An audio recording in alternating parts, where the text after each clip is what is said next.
Assalamualaikum warahmatullahi wabarakatuh. Kami dari kelompok 2 ingin mempresentasikan hasil tugas kami tentang aplikasi estimasi harga mobil bekas berbasis bahasa pemrograman Python. Kami beranggotakan Ruri, Iqbal, Suci, dan saya Yunus. Masing-masing dari kami akan menjelaskan bergantian dari user interface-nya, bagian front end-nya, dan bagian back end-nya, bagian codingannya. Dan untuk tampilannya, aplikasinya itu seperti ini. Nah, untuk aplikasinya seperti ini, ada heading estimasi harga mobil bekas, bentuknya seperti form, ada inputan untuk input tahun mobil, user juga bisa menambahkan dan mengurangi jumlah angkanya tahunnya, dan ada input eh, kilometer mobil, ada input pajak mobil, ada input konsumsi BBM mobil, dan ada input engine size. Dan setelah itu user bisa menginput estimasi harganya lewat button ini, estimasi harga. Dan untuk penjelasan backend-nya akan dilanjutkan oleh, ya silakan Suci. Ya, saya akan menjelaskan pada bagian deskripsi library yang digunakan. Salah satunya ada Pandas digunakan untuk manipulasi dan analisis data, termasuk membaca dan menulis data dalam berbagai format. Lalu ada library NumPy itu digunakan untuk operasi matematika tingkat lanjut pada array dan matriks. Lalu selanjutnya ada Matplotlib digunakan untuk membuat visualisasi data dalam bentuk grafik dan plot. Selanjutnya ada juga Seaborn digunakan untuk membuat visualisasi data statistik yang lebih canggih dan menarik. Dan library yang digunakan juga ada Sklearn digunakan untuk melakukan pembelajaran mesin termasuk pembuatan model, evaluasi model, dan split data. Lalu selanjutnya kita ke menu deskripsi dataset. Kode ini memuat dataset dari file Toyota menggunakan Pandas dan menampilkan informasi umum tentang dataset. Seperti df.head itu menampilkan 5 baris pertama dari dataset. Lalu untuk teks df.info menampilkan informasi ringkas tentang dataset termasuk jumlah entry, tipe data, dan jumlah nilai yang hilang. Lalu di bawahnya juga ada sns.headmap menampilkan headmap untuk visualisasi nilai yang hilang dalam dataset. Dan di bawahnya juga ada df.describe itu untuk menampilkan statistik deskriptif dari dataset. Selanjutnya kita akan ke visualisasi data yang dimana heatmap korelasi pada Python itu menampilkan heatmap untuk korelasi antar fitur dalam dataset.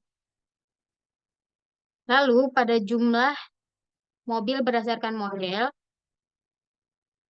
itu menghitung jumlah mobil berdasarkan model dan menampilkan dalam bentuk bar plot.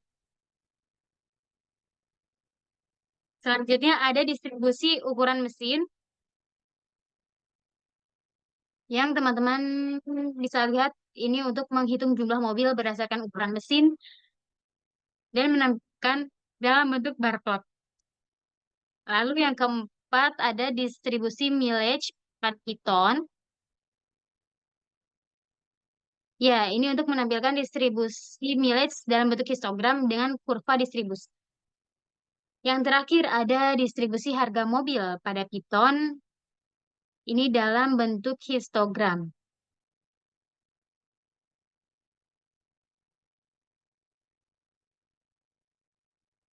Saya Iqbal akan melanjutkan penjelasan yang selanjutnya. Selanjutnya kita masuk ke dalam seleksi fitur. Di dalam seleksi fitur ini kita dapat mendefinisikan fitur dan juga targetnya. Mendefinisikan fitur atau predictors dan juga target atau respons yang akan digunakan dalam model. Selanjutnya ada split data.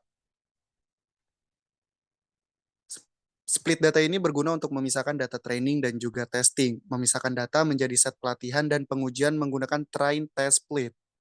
Selanjutnya ada membuat model regresi linear. Membuat dan melatih model regresi linear. Membuat model, melatih model dengan data training dan juga menghitung akurasi model dengan data testing. Selanjutnya ada membuat prediksi dengan model. Di sini kita dapat membuat prediksi harga mobil berdasarkan inputan baru menggunakan model yang sudah dilatih. Selanjutnya menyimpan model atau save model. menyimpan model ke dalam file. Menyimpan model yang telah dilatih ke dalam file dengan format SAF menggunakan pickle. Selanjutnya ada algoritma dan metode yang digunakan. Ya, saya Rui Ramsay akan melanjutkan. Algoritma dan metode yang digunakan. Yang pertama, algoritma regresi linear. Ini digunakan untuk memprediksi harga mobil berdasarkan fitur-fitur seperti tahun, mileage, pajak, MPG, dan ukuran mesin. Selanjutnya itu ada metode. Metode yang digunakan yang pertama exploratory data analysis. Ini melibatkan analisis statistik dan visualisasi data untuk memahami distribusi, korelasi, dan pola dalam dataset. Selanjutnya itu fitur selection. Ini memilih fitur-fitur yang relevan untuk digunakan dalam model prediksi. Selanjutnya data splitting. Ini untuk memisahkan dataset menjadi data pelatihan dan pengujian untuk mengevaluasi performa model. Selanjutnya ada model training dan evaluation, yaitu untuk melatih model menggunakan data pelatihan dan mengevaluasi akurasi model menggunakan data pengujian. Selanjutnya ada model saving, yaitu untuk menyimpan model yang telah dilatih ke dalam file untuk digunakan kembali di masa mendatang. Baiklah, setelah menjelaskan beberapa codingannya, sekarang kita bisa lihat bagaimana programnya akan berjalan.